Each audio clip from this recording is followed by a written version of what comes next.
What's up, champs? Yeah, I had a little bit of a break off of YouTube. We had 2 weeks off. Not because I was tired or anything like that. It's just I basically didn't have any time to get anything done or film anything. So yeah, they want anything to put out. Reason for that is we had 4 shows to do on a bounce. 4 weekends on a trot. Which was tiring, but it was good though. It was really good, and we got a lot of feedback from it.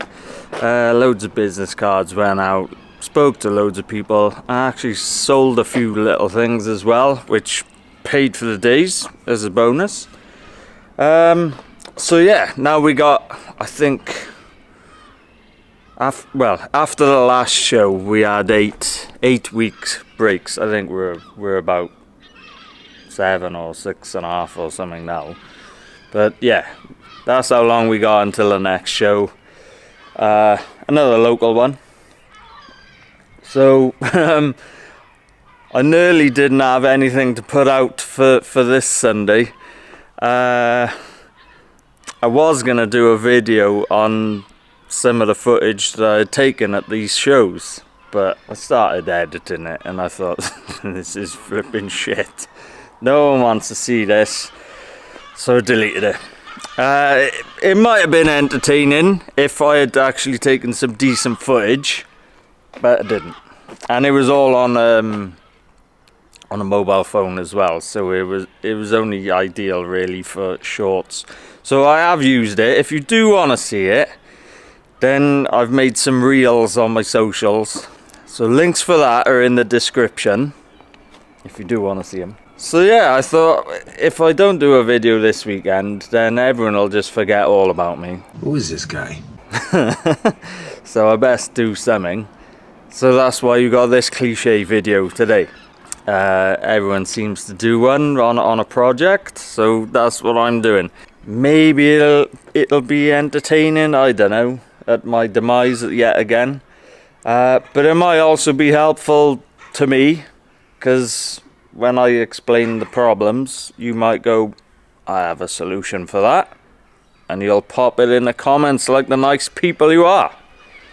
So, yeah, without further ado, everything that's flipping wrong with my transporter. Now, for anyone that's new here, it's a long wheelbase Transporter T5, 2004 is it? I bought it for a bit of a bargain, 1,500 quid. There had a few things wrong with it. Check out the previous videos of that to see what they were and what I had to do. I'm not going to go into everything that's wrong with the outside really, because I covered that in the very first video, but it does have a few dents. I put the graphics on there in the last video, completely fucked them up. That's the understatement of the century. Check that out. I think I'll just cover the worst things that are on the outside. So the worst things on the driver's side, we got big prang there in the arch. Like most T5s, driver's door's dropped. Passenger side, bit scabby on the side door by there, and a little bit on the sill. And another little bit on the sill there, and the wheel arch. Rear doors, dent by there, dent by here, dent by there. And we still have the remains of the stickiness of a stormtrooper on the rear door there. Passenger side mirror is missing, I'm not sure if it's 2 parts or just the 1 part. The outer ring, that actually flew off while I was driving. Bit of condensation in the side repeater. All 4 tyres I think need replacing sooner rather than later. They're starting to crack a bit, and it's like the thread is like shredding up. See there? They're all doing that. And then focus. Yeah, they're all a bit cracked. And this one's a bit going a bit bald on the edge, which may be the tracking. The banded Caravelle wheels, they're missing their centre caps, although I'm pretty sure I had 2 of them when I bought it. Now I've only got 1, which is currently off because it looks odd otherwise.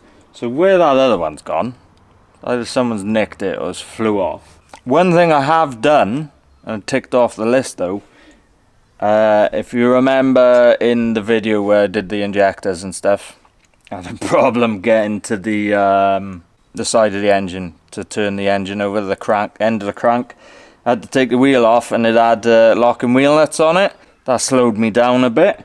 But yeah, got it off the next day I think. Well, obviously I still had 3 remaining on the other wheels. And I didn't have the key for it, see. So they're off now. Basically cut off the spinny ring on them. And took that off. Hammered an 18mm I think it was socket on there. Whipped them off. And yeah, I just so happened to have some in stock. From leftover projects somewhere, I don't know. But yeah, got 3 new ones on it. Bit of scabbiness inside the passenger door, just above the fuel flap. Fuel flap is missing. There's a piece of plastic that's meant to be on the outside of this to stop you being able to open it without the door open. That's missing. That's pretty much it for the outside. So I think what I do now is show you the inside of the back. I have to excuse the mess at the moment. I got all these pillows in here. Remaining from when I did the last show to stop everything bumping into each other. So there ain't a lot wrong in here, but I did find out the other day there's 3 lights on the ceiling, which I'm quite impressed at. So they're all in the off position at the moment. That should now be on for this one. So the bulb's gone there. Oh, no it hasn't. Ah, now it's working. So we got loose connections. So that should be on, but it's not. And then it's on now. That's the door open position. And it's come on. Flicked it back to just the on position. Now it's come on again. If you go to off and on, it don't come on. Weird. So both bulbs are good. That should now be this side on. It's gone off. And then that should be both on. Because you want them on. And they're off. So the only position that works properly is the door open position. What about this one? The middle one. On. Yeah, that's working. Doors open. Yeah. That one on. Both on. Right. That's perfect. Although I'm not sure if it was the other day when I tried it. Right, this one on, yeah, both on, that one on. Ah, cool. Definitely one like that the other day. Right, so we got one playing up anyway. The other thing wrong in here, we're missing the panel off the side door. I'm pretty sure that's all that's wrong in the back. As for the engine bay, not much visually wrong in here. I'm missing a few clips on this panel. Missing a bonnet pad. Yeah, it's mainly things you can't see. I'm pretty sure that the turbo might be on its way out. No!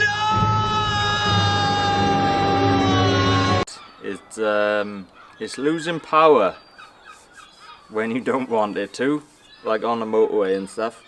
And it's starting to whistle. It doesn't do it all the time though. It's gone into limp mode a couple of times when it's like under load on the motorway, but you knock the ignition off. Not when you're going round the corner, because then the steering lock will come on and we will all die. But yeah, you can turn the ignition off, turn it back on again, and you bump it, and off you go again. You got full power again. In the last video, I replaced the front engine mount, thinking that would cure the clunkiness of the gear changes and that. It didn't, so it's sod's law, it's the rear engine mount. Pretty sure we got a wheel bearing on it starting to go. I'm not sure which one it is yet. I'm determined which direction it's coming from. And I think there's a lower wishbone ball joint going as well. The top of the front panel there as well, underneath those covers, you can't see it, That's a bit scabby, so that needs to be replaced. And we've also got a bit of a major oil leak. Yeah, I have to put a board of wood underneath it at the moment to stop destroying the tarmac. On a positive note though, we've ticked one job off the list, and we've started to underseal the underneath of the van. Albeit not with the proper stuff. It's now got a nice coating of engine oil all over the entire floor pan. If it works, it works. Nothing better than a nice coating of oil all over the surface to prevent rust. I mean, the Beamer's the same thing. That's been leaking gearbox oil and power steering fluid in all the time I've had it. But yeah, the floor pan of that is mint. When I say mint, it's absolutely filthy and gooey, but yeah, there's no rust there. Now, I'm not sure if it's going to do it, but this is one of the things that pisses me off about the van the most. It does it every morning when I get up and get to the van, and off I go to work. So you unlock it. I don't know whether it's meant to do this or not. And only the driver's door and the rear door unlocks. Passenger door and the side door is now still locked. I press it again, nothing happens. I think you gotta do it quick though. Still nothing happened. It's on the third press of the unlock button. It finally unlocks. What's that all about? Now, let's just wait here a minute now. This is another thing that pisses me off as well then. It will then lock on its own. So what my routine in the morning, I get to the passenger door, I put my bag in, put my coffee in the cup holder. There you go. By the time I've shut the door and walked around here, it's locking again. So it's now locked all the doors now. So we unlock it again now. Get in.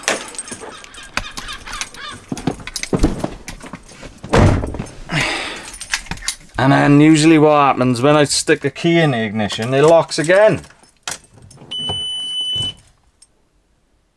Well, it hasn't done it now because it knows it's not the morning. No, it's not going to do it now. Passenger door is still locked though.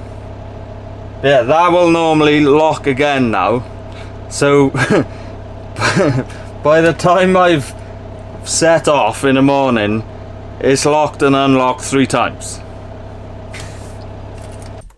And now on to the next thing that pisses me off the most. The electric windows. Work lovely going down. Let's go up.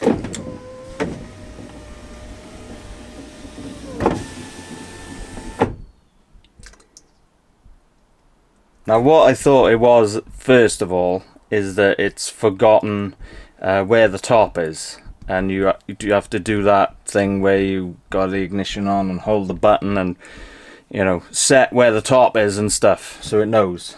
It's not that though. It's actually something to do with the window regulators. So if you watch the corner of the glass there now, I'm going to move the glass so it keeps keep an eye on it now. It keeps coming forward. There it went. I don't know whether you could see that then, but basically what I have to do is keep pulling it like that. Well, I have to keep my hand on the see if I can do this now.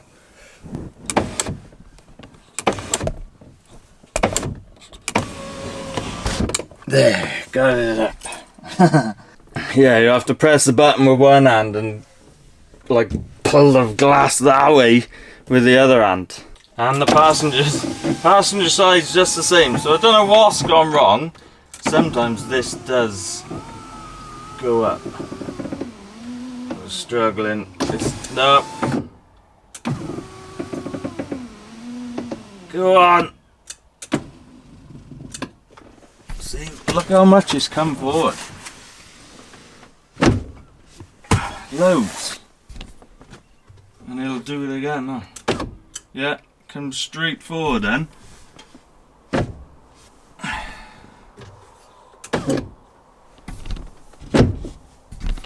So I don't, any ideas what that is?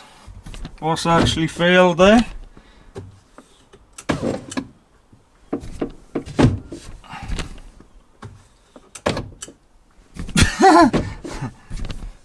We'll get there. Yay! There we go. So yeah, they're the two main things that annoy me with this van. Obviously there's something wrong with the windows. I don't know whether there's something wrong with the central locking, whether that's normal or not. Obviously the engine and the suspension and stuff, they're the major problems with it. But the cab is where the most problems are, but they're not major, if you get what I mean. So let's go through them. The 12 volt power point thing, that doesn't work. Obviously you can see what's wrong there. This switch is very stiff and it doesn't like going into the center air vent point. Don't know what's going on there, so I just keep it on that one. Both the handles, the outer trims, they're broken, they're cable tied on. Driver's side door rubber, that's all split. Headlining is all falling down. Apparently the previous owner did that. He tried to steam clean it or something, and yeah, it's all falling down. So he put a batten of wood up there. Rip in the driver's seat. Whatever's meant to be there is missing. I'm pretty sure the other side is as well. Volkswagen's version of the check strap on the door in its overcomplicated form, well, that's worn, so it's not where I'm parked now. It won't do it because it's angling down, but yeah, this won't keep the door open anymore. The front light in the cab, button's missing off that, so that don't work. You got a hole in the dash. And this van is actually a 6-speed, so we got the wrong knob on it. So yeah, that's all the problems with my T5 Transporter. So, bit of a short video for me this week. Provided some time for me to get on with the other things. First thing I gotta do on this is that oil leak. But I have to take the whole flipping front end off again because Volkswagen were nice enough to put the inlet manifold over the top of the rocker cover, which is where it's leaking from. Put new rocker cover gasket on it and it's leaking from it. I think TPS were right, sort of. They said it doesn't have a rubber rocker cover gasket. It does. They said it needs sealer on it, so I think it needs both. But yeah, it's pissing out. Only when it's running though. Obviously when there's pressure going, it's squirting out from it, dripping all down the side of the engine. But yeah, I don't think there's too much wrong with it. I've seen newer vans with far worse going on them. And it's still a cheap van, even if I do have to replace the turbo, it's still going to be a cheap van. And the way I look at it, it's going to go eventually further down the line anyway, so I'm just doing it sooner, so whatever. Main thing at the moment, we're going into a bit of a plans video now, aren't we? Main thing at the moment is get the camper van finished. #1 priority. It's been sitting there, lover, doing nothing for the past month. Battery went flat. So yeah, hopefully coming up will be a few jobs on the camper van to finish that off. Do the last 10% on it. Then we can I'm hoping to use it again one last time before I put it up for sale. And then yeah, it'll be up for sale. And we'll probably get that up for sale at totally the wrong time of the year. Just in time for the winter. I think that's about it really. If you've got any questions, pop them in the comments. Obviously the main thing of this video, like I said, is if you've got any helpful tips and suggestions. If you've got any parts that can help me out, what shit I need that are reasonably priced, pop them in the comments, message me, whatever. Obviously, as always, if you're not subscribing already, click on the button. I'll see you in the next one.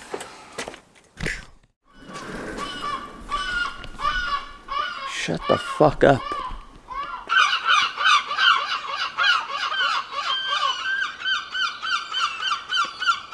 Fucking hate those seagulls. So, thanks for that.